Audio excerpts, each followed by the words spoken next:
You load the picture you want to convert. In this case, I loaded a picture of myself.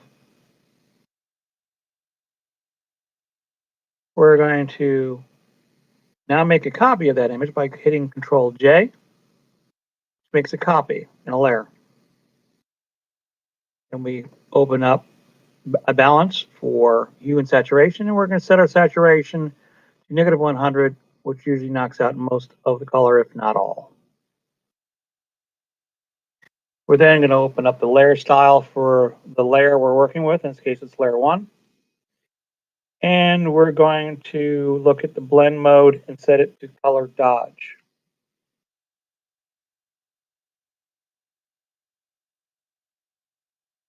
This kind of mixes up the colors and softens up the edges.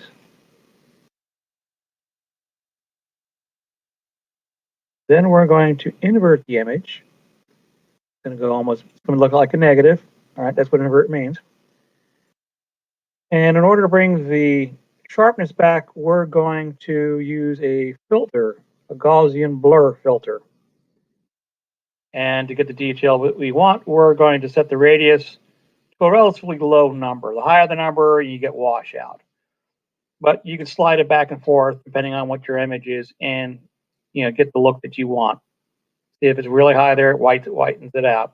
The lower, you get more of that pencil effect for a sketch. Okay.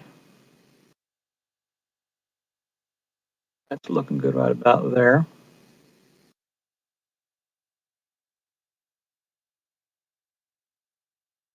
Now we got that stuff at the top there. So what we're going to do is we're going to crop it to get rid of that stuff on the top. Pop it down. Hit enter.